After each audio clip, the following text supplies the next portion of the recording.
Hello everybody.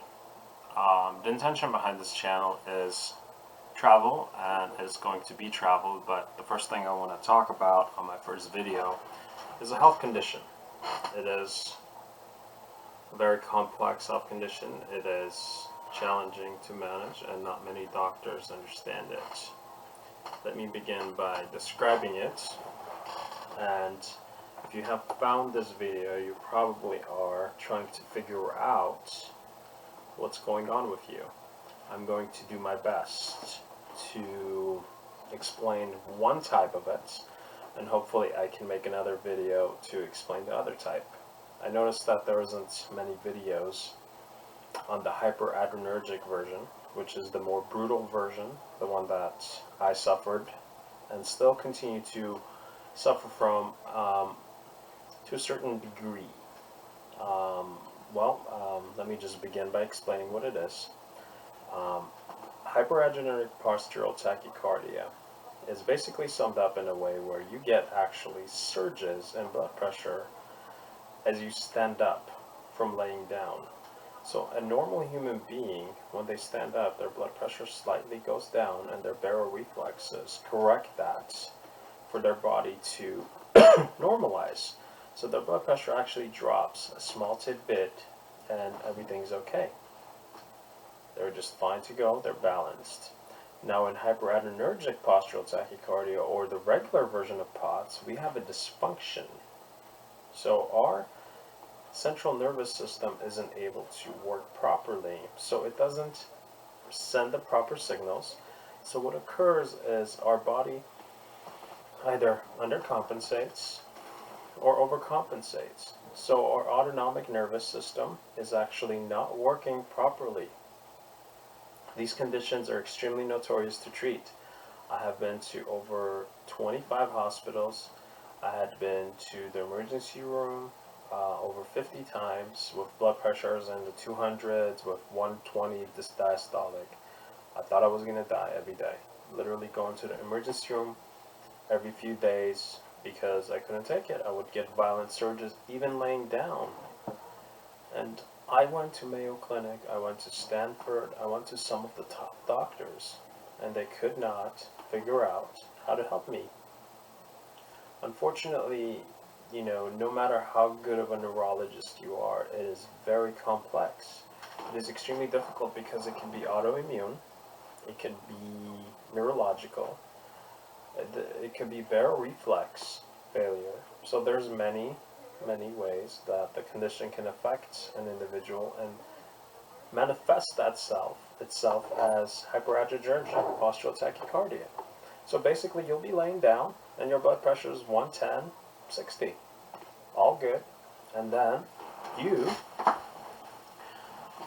stand up. And guess what happens? Your blood pressure skyrockets to 160 over 100 just in that span of time. So what is occurring in that sequence? If you're finding yourself having this reaction, then you have hyperadrenergic postural tachycardia, or you have baroreflex failure, which is a very rare neurological condition. You have hyperadrenergic postural tachycardia potentially also because your heart rate may be unstable. You may be getting a lot of premature ventricular contractions, and I can help with that in another video perhaps. But this video is mainly identifying how to figure out if you have hyperadrenergic postural tachycardia. Are you feeling overwhelmed, a lot of anxiety? When you check your blood pressure, it's really sky high, and they keep telling you at the doctor's office, you have anxiety, you're fine, look, you're laying down, your blood pressure's perfect. So it's very important for you to do this test to make sure that you do not have hyperadrenergic postural tachycardia. Lay down for about 2 minutes in a dark room, and check your blood pressure. If your blood pressure is normal, good.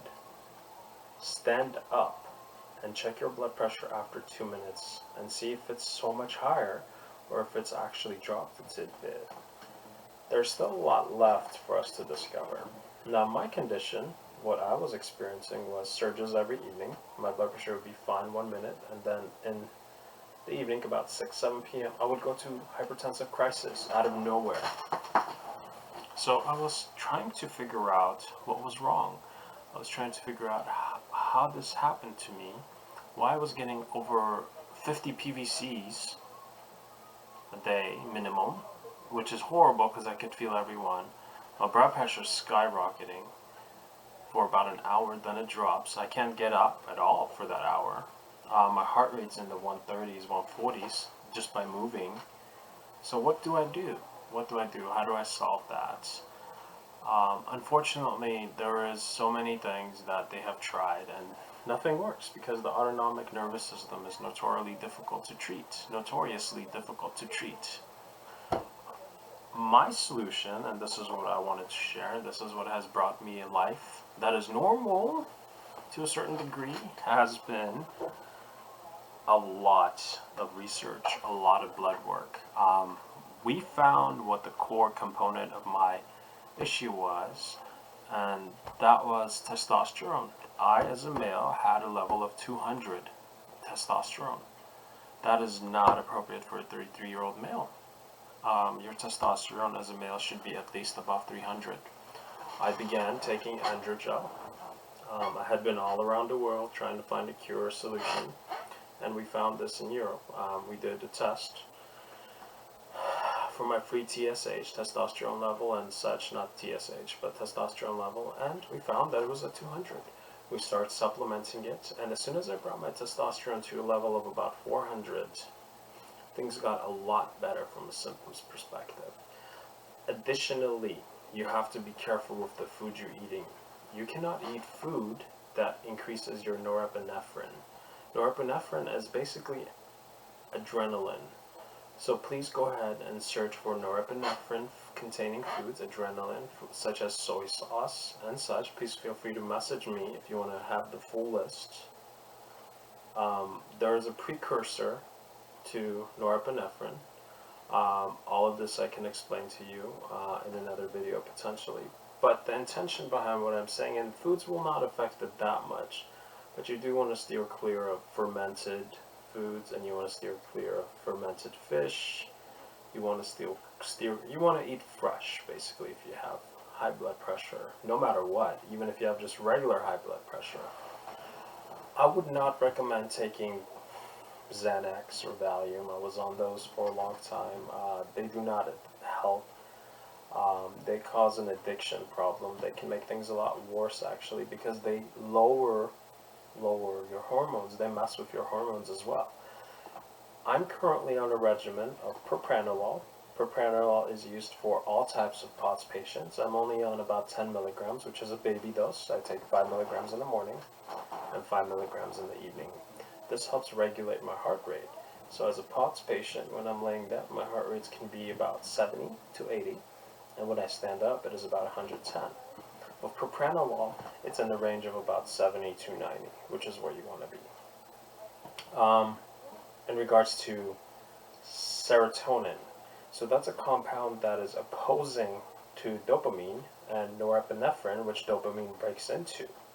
So you want to take some sort of antidepressant, but not one that increases adrenaline as well. There are certain ones that do that. I would also start off by taking an SSRI, which is Zoloft, or other classes in this drug, if your doctor suggests it. It is not necessarily the most harmful thing. I began with 5-HTP, which is a natural supplement. It is a mood stabilizer. It's very important to have something to help you with the massive amount of anxiety, and benzos are not the answer. Give sertraline a try at first, give some sort of SSRI a try, and then go into other classes based on your doctor's advice. So my solution is propranolol for the heart rate, sertraline for the anxiety and panic. It's very difficult to control that if we have such high levels of adrenaline going through our body, whatever the reason may be. I take testosterone to increase my level of hormones, and you want to do a complete panel. Do all your blood work. Make sure you're not deficient in any vitamin D. Make sure you don't have autoimmune diseases. This is a huge situation with some people that they have genetic autoimmune conditions that manifest themselves as postural tachycardia. Dr. Goodman at the Mayo Clinic, he's very intelligent and he runs a full panel. He missed my testosterone diagnosis, but he runs a full panel and he specializes in the autoimmune conditions. So I definitely recommend trying to get an appointment for him. Now, regarding my other medicine, it is called moxonidine. It is a blood pressure medicine that lowers testosterone. Moxonidine. It is not approved in America. We use clonidine here, which is a terrible drug. It will mess you up. It will put you to sleep every day. Moxonidine works on the same A2 receptors, but does not have the same side effects. So please discuss this with your doctor if your blood pressure is completely off the roof. There is a way to obtain this drug from Europe, and I strongly suggest seeking your doctor's counsel. If you're experiencing surges in blood pressure, please go ahead and speak with your doctor. And if he says it's anxiety, please show him that you may have this condition. Lay down and stand up. They've started becoming more aware as more and more Americans are discovering why they have this issue. And you can't just fix it with benzos. That's not the solution. I look forward to making more videos. There is certain supplements that is very beneficial for the heart and for these surges. It works on the nervous system, and I'm going to be discussing that in my next video. I hope you have a great day and take care. Bye-bye. Thanks for watching.